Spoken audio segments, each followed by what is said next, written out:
Because I don't live with them now. I live here. Yeah. We could make me a really nice apartment down here, by the way. Okay. Yeah. You're moving. Yeah. Wait, do we have this? It's a Monday. I'm just going to say that right off the pop. You triggered so many conversations in my brain. I don't even know where to begin because two things came up. Mean Girls, one thing, because a lot of conversation, and Sarah, who also manages the Common Parent, was like, it keeps coming up. People keep asking what to do about it. And I was like, oh my God, it's so crazy because we're kind of out of it. I know. Kind of. Well, kind of. I feel like, I mean, I don't think that like, in reality with the whole mean girl thing, I feel like you're never out of it because for gosh sakes, adults do it. I know. Well, but you learn how to manage it. That's it. I feel like we did a lot of, and if you're listening to this, and you can, and you're part of the Common Parent, you can go back and you can see interviews that we've done about Mean Girls and experts that we've had on it and what that all means and all of that. So I think there's a new Mean Girl. I think there's a savvier one because it's like they've been taught what not. I think Mean Girls now, it comes in the form of passive aggressive and kind of icing. Like it's almost like it happens with intergroup dynamics. So there was like the traditional Mean Girl that you see on Mean Girls where there's a group of them and they're just mean and they're kind of bullies really. If you think of Mean Girls, they're a group that are just mean to everybody, but I think you don't mean it's a new kind of Mean Girl.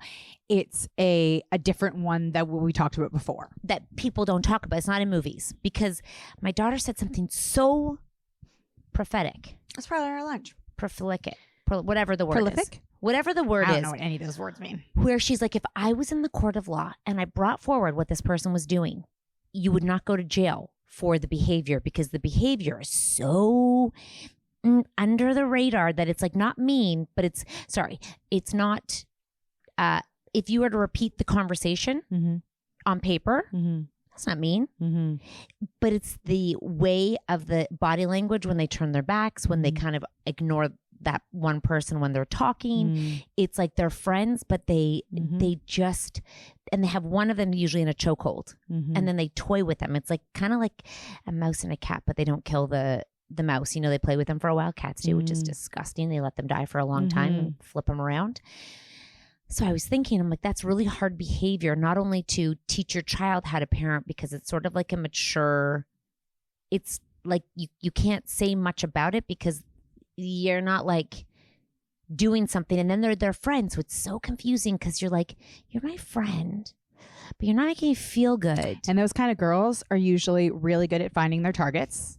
And narcissistic a little bit. And I wonder if like, excuse me, let's just do a little, I thought my lips were a little dark. You wonder where they get so good at it. Like, does their moms do that to them? Like, or do they have older siblings that have done that to them? Like, how does it come so naturally? And then, because I feel like when they try it and they can, even if they don't, it's not an obvious reaction from the other person, they know they've got them. And often those same girls feel like they're the victim. So they're able to flip it around and be like, I'm the problem. And then all the parents believe their child, that their child's like the innocent one, because there was a group chat. Well, in that case, it's like, how do you know? Because obviously every parent's going to be like, well, it's probably not my kid.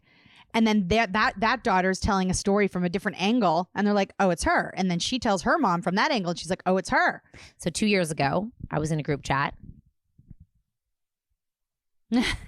2 years ago.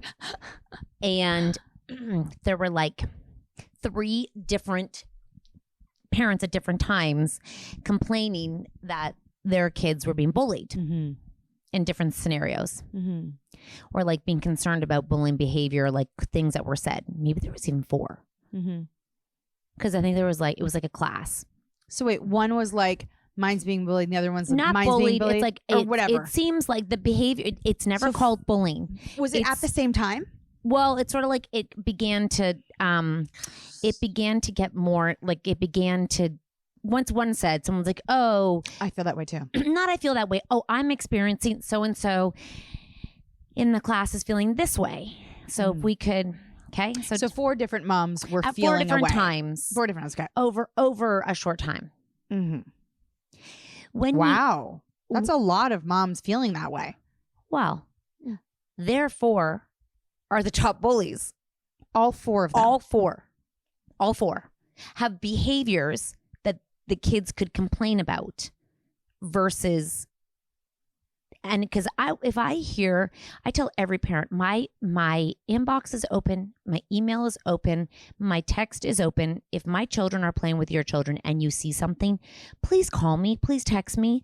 My kids are not above, my kids are not perfect. They're going to make mistakes. Like, tell me. I would love to know because I can parent them through it. If I can't parent them and they're going around and doing things, I can't. And I believe there's two people in every situation. I don't believe anyone. Also, in that situation, I feel like you might be open, but there will be people who would never tell you. Majority won't. Yeah. That's fine. But I want them to know.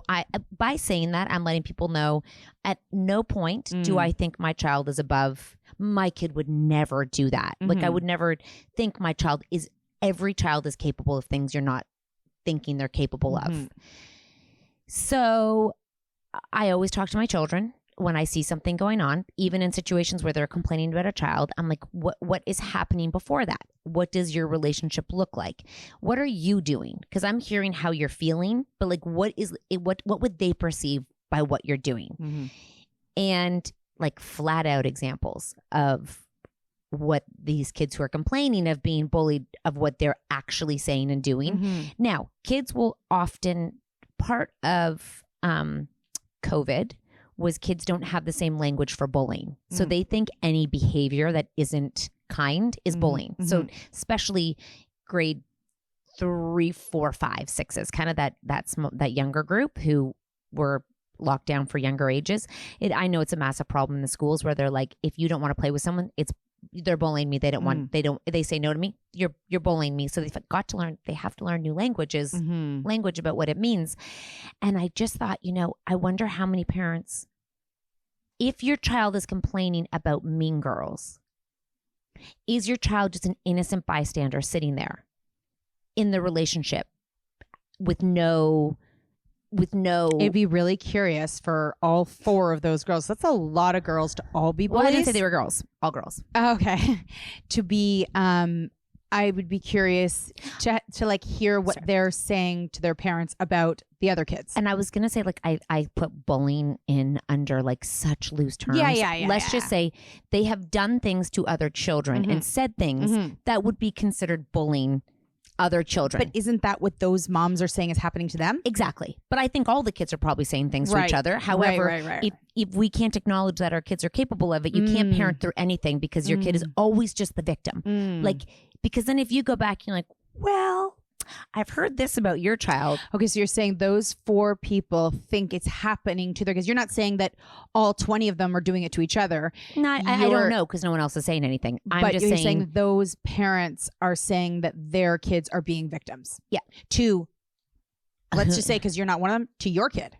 Well, yeah. Well, let's say in an environment where but I'm finding that a lot of parents the mean girl behavior, the mean girl believes that they're also victims. So they're feeling like they're personalizing other comments, behaviors, actions as behaviors. And a big thing that girls do, and I don't know if boys do it because I can only talk to like teenage girls, is that they'll reshare posts or stories as a way of getting their message out and calling people out on things. Yes. Which is, again, where do you see that happening? Obviously not with smaller kids. It's in the teen world. It's what they do. It's because a lot of women do it too. Because like I don't know a lot of the teen, like I don't follow enough teen girls to see it regularly. But I definitely know the context. Follow enough women when I don't even necessarily know the context. I'm like, there's no way you just posted that for no reason. And Olivia, I know exactly what you're doing. Olivia was answering like your questions, and someone's like 14-year-old mean girl, and she was like, I mean, listen, it's often the mean girls think that they're the victim. They don't even know they're being a mean girl because it's like this stupid cycle of mean girl. I do tell both my girls in the car because I want to have conversations with Olivia. It's really so Coco can hear because I can parent her. Olivia's kind of like too late. She's 16 and I watch her with her friends and I watch her. She's not really a jealous girl. I do look for jealousy in them, like whether they want to feel, if they're talking badly about someone because they're jealous of them, of something good that's going on for them. Yeah, and I watched Olivia yesterday with Taylor. I'd be so excited for her, and like I've never heard her say anything bad about Taylor or her friends in her life. Like she doesn't talk badly about her good friends. And then I watched her watching her sister. And that must be so weird for your little sister and your best friend to be at dance together. It would be weird for some, but for her, it's just so cute. Like it doesn't bother her. And she's like, let me braid your hair, Chloe. You know what I mean? She's like, I'm going to run backstage with Chloe and I'm going to sneak backstage because she's not a dancer. So she's not allowed backstage, but she was like, I'm going to sneak so I can video her from backstage. So she can video Taylor. I was like, that's like, those are really great qualities that I love to see in her. But she's like, you know what a lot of girls do is they repost, like they'll repost what they're trying to say. Like quote. Or someone else will say something and then they'll be like, they'll repost like being like, if all girls, everyone's out to get, like, they'll just have a saying and then someone else will be saying what they want to say. Yeah. But they'll repost it. Yeah. Without them actually saying it. Totally. Just, it's manipulative behavior because it could be targeting nobody. Yeah. Or it could be targeting everybody. Yeah. Or it could be targeting one person. So that's what I mean by in the court of law, you can't nail it down. But it's sort of like, and they're all kind of insecure. So they're all like, is that me? Is that me? They walk around being like, was that from? It's like when people are like, you did that to me. It's like, it had nothing to do with you, but you took it like it was a shot at you. Speaking of the court of law, my son actually asked me, is catfishing illegal? And I said, that's so crazy. Not me actually fishing, like not me with a pole, but like catfishing, which is where you pretend you're someone else online and like luring someone in or starting a relationship, or even you can catfish just ever pretending you're not who you actually are. And I've catfished before. Oh, wow. Tell me more. I went on one of my child's group chats. Oh, yeah. And I told them. Yeah. But I was living real time Mean Girl. You saw it. So I went in and I handled it. Boundaries issue, cat. Boundaries, cat. Boundaries. I know. Also, it's not like you do it all the time. And by the way, it came to my phone. Not I your didn't fault. even go into her phone. No. There was some group chats to my phone. Yeah. And I was like, oh God, I'm actually catfishing these girls. Yeah. Like, I told my daughter right away. I was like, not right away after I like went through it, because I could see what was happening and I knew she was in over her head. Well, you know what? And I think that's just such a good example. And I had to tell my kid about that recently. Oh, you told him that I did that? I don't know if I said specifically that, but I was telling him that like it comes. I said to him almost all the time that any text that you write or any message you write is coming up on the mom. Always the mom on the mom's computer and phone. Probably. So just know that don't say it if you don't want the mom to read it. Yeah. Okay. So that's a big one because it's very true. I think that like a lot of us probably maybe help our kids through scenarios, and in theory it's our voice and we're catfishing, but I catfished. Yeah. Catfishing is like, I was saying, I love when they ask you something that you're like you haven't really particularly thought about. And I was like, you know what? Catfishing is not illegal. And it's crazy because it can be really bad. But I'm like, there's TV shows about it. There's podcasts about it. Nobody's getting arrested. It's not illegal. Because who they are is open to interpretation. Like, you all know people who are one way online because you interpret them that way.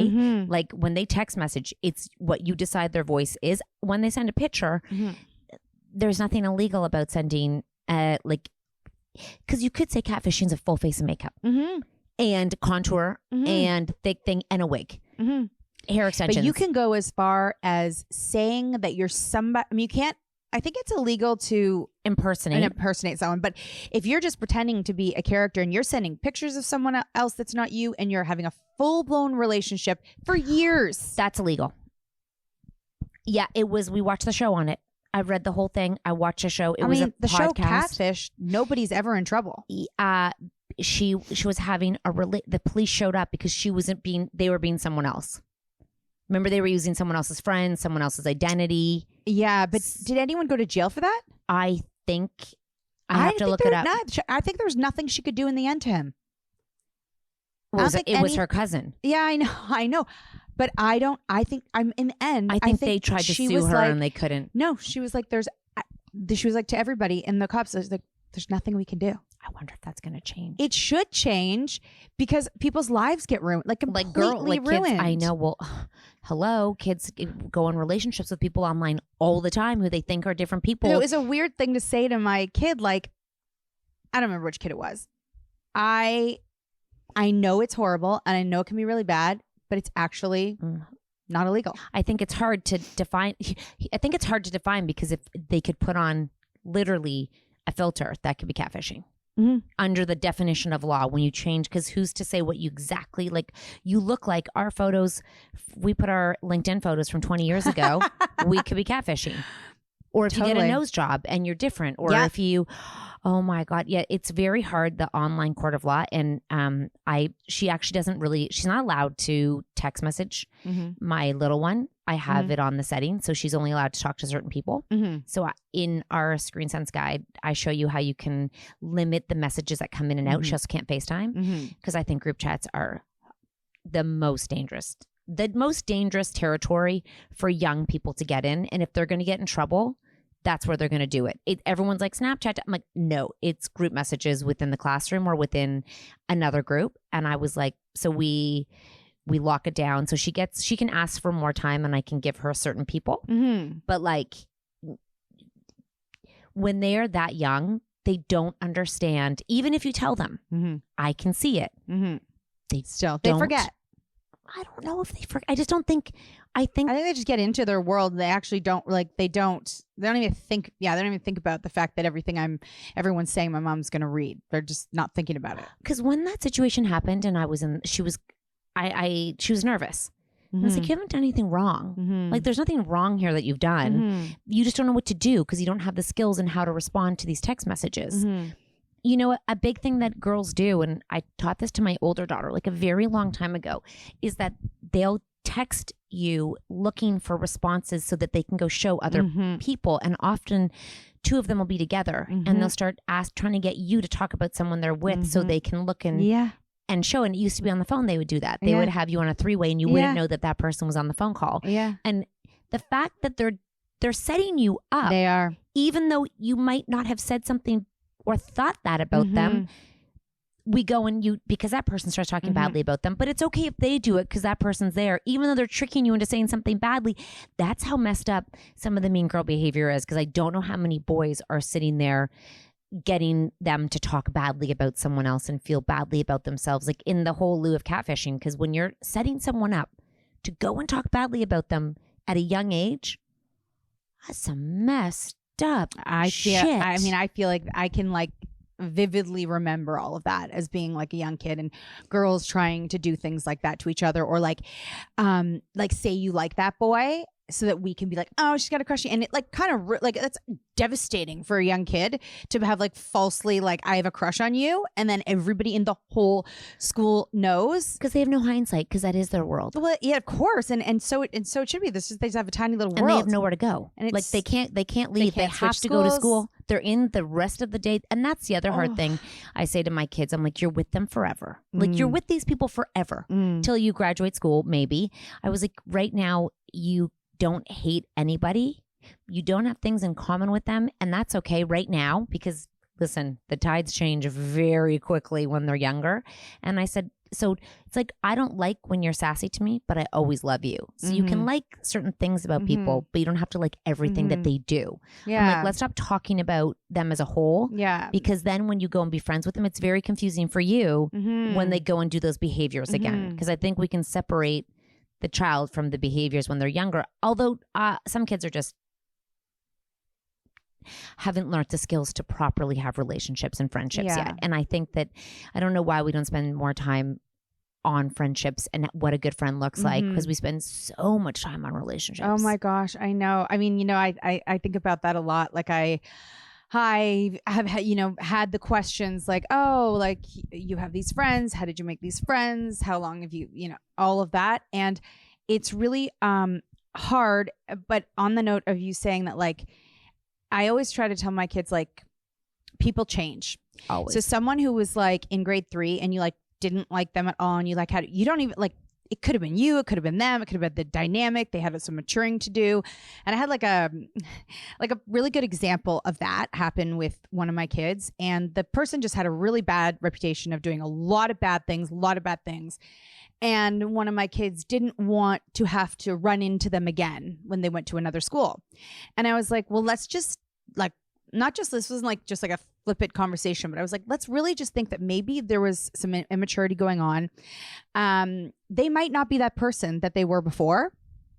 Anyways, that my kid really was like, I felt like they really understood that and they took that in and they were like, okay, like I won't just assume they'll be the same. Like, you haven't seen that person in a few years.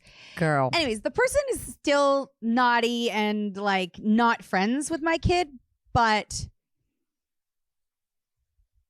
they built them up to be something worse than they ended up being, because now that they're older, it's like, it's like a lot of those kids that do really naughty, like they vaped early and they sexed early and they did all that stuff. And they're like, oh my God, they're such a baddie.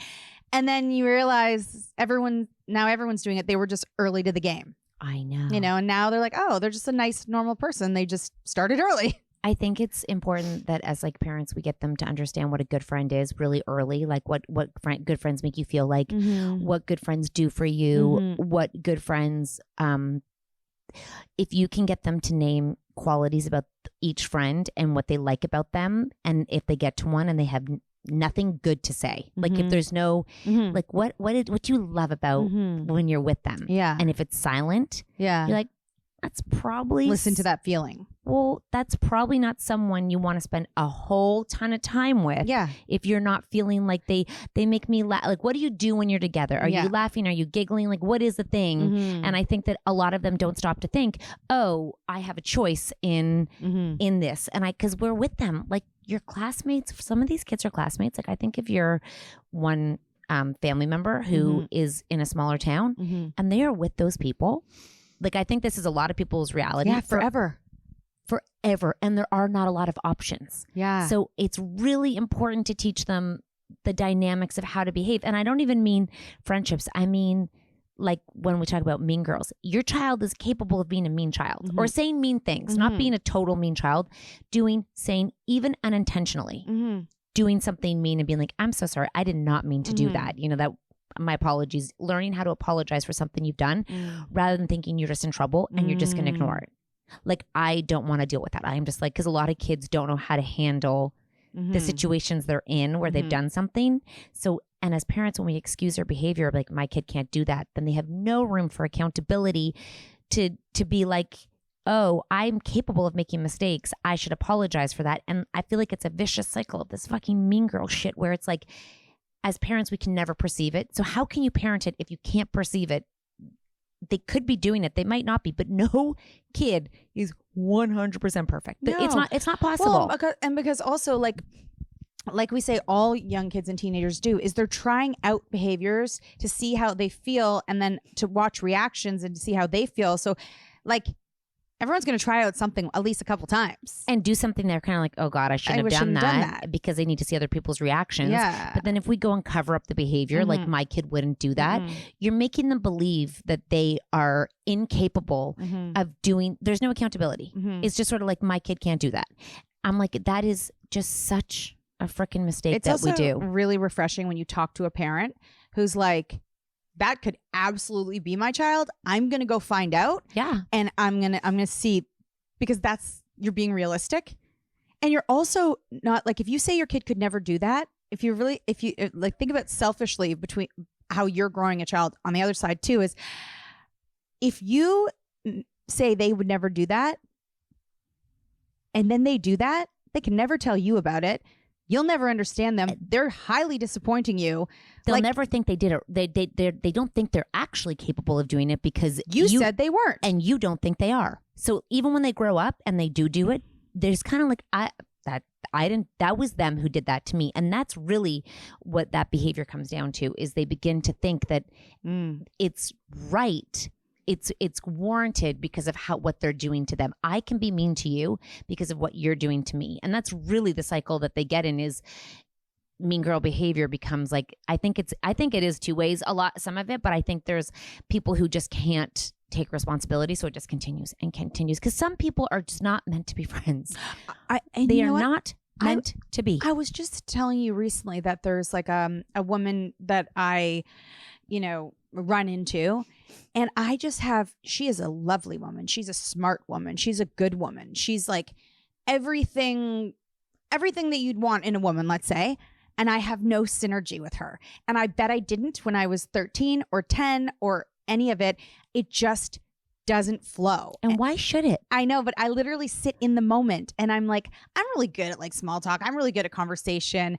And it's just like, and I don't not like her. But on this point, that's like saying you should be attracted to every male you meet. Mm-hmm. You should have a connection with every single romantic partner. Mm-hmm. Every guy you meet, if you're attracted to guys, then you should have a connection like with them and be able to like make it work.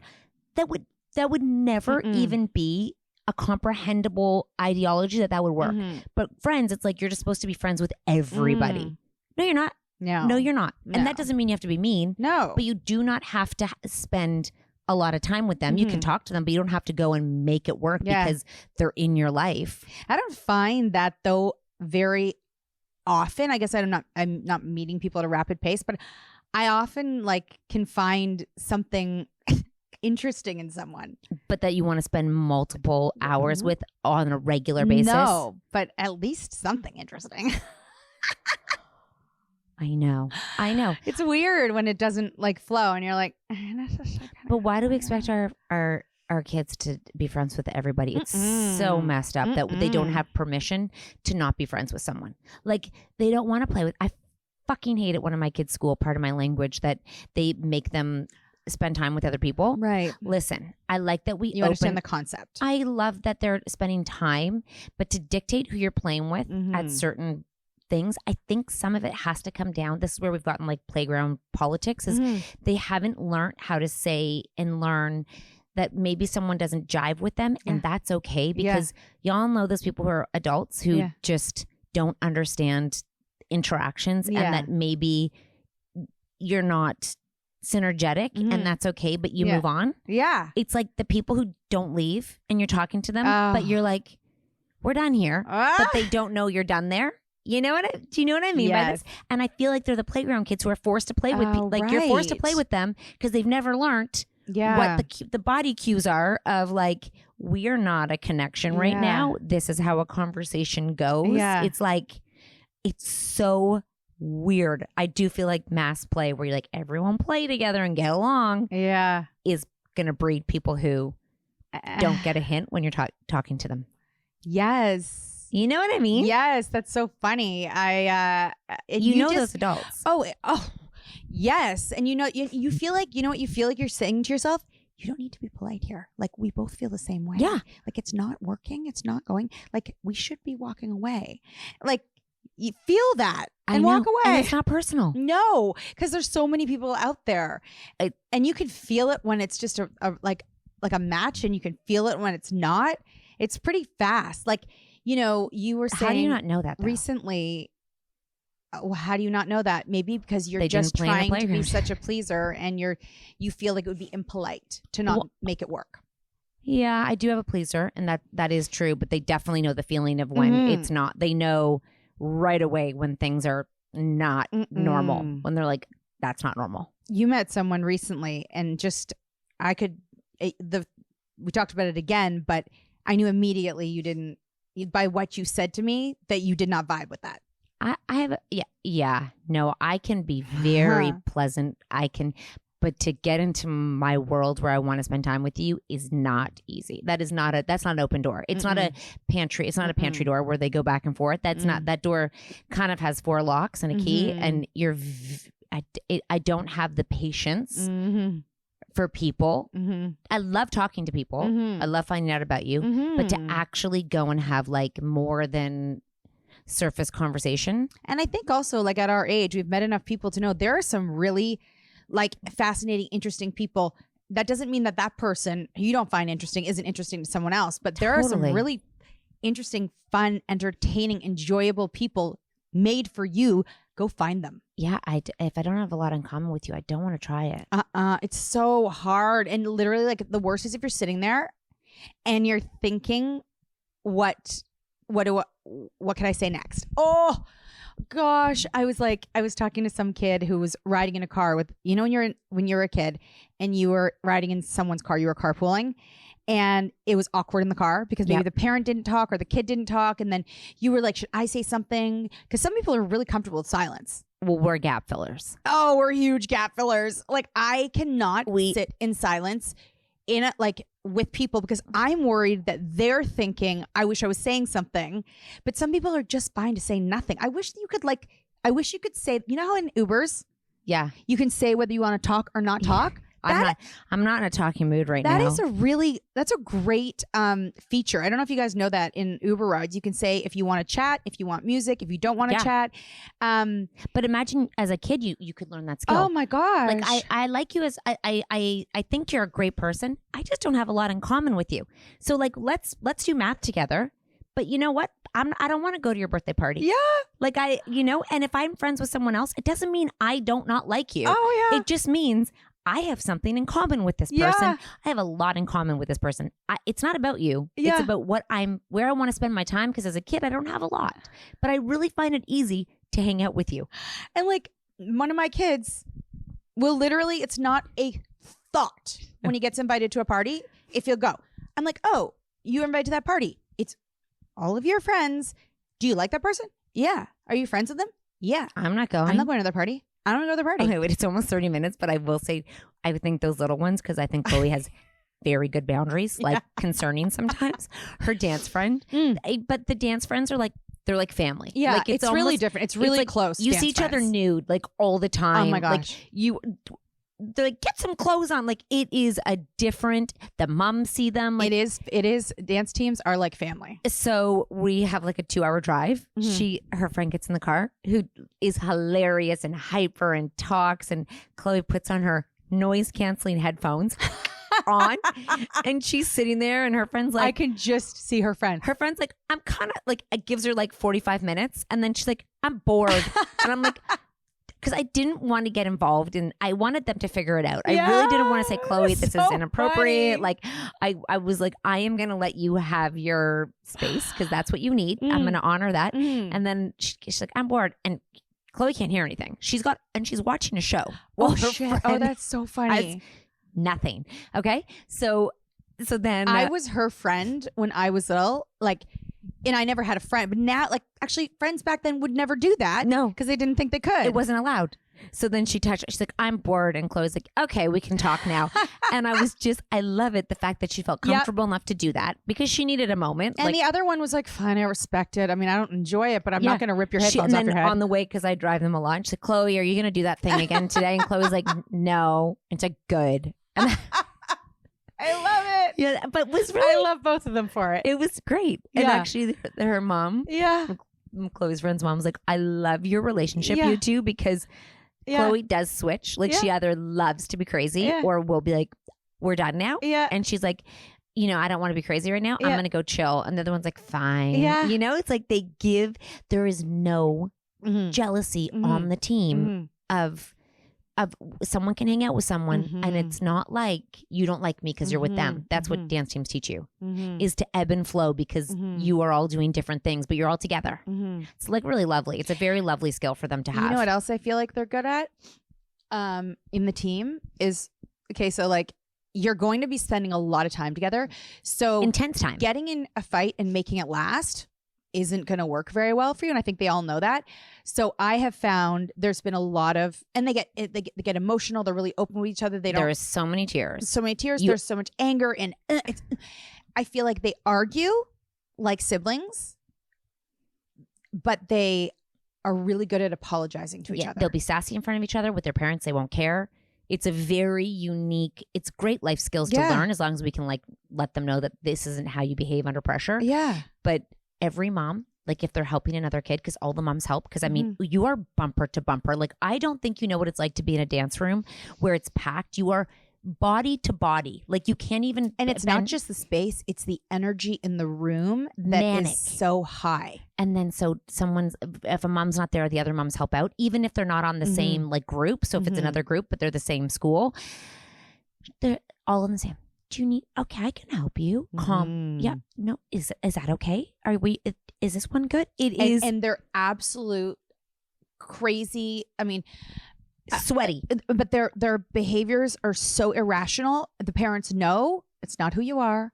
This is just a moment. I'm not going to take offense. Imagine a mom that took offense to that behavior. Imagine moms who watch. You didn't ever go to a dance thing and you watch what was, you would think there is the most spoiled, entitled, crazy, like that the children walk all over you. You're just, it is something else. But anyway, they learn so many skills. And I think that's where sometimes it gets lost in translation, is when kids can't understand that not everyone needs to be friends.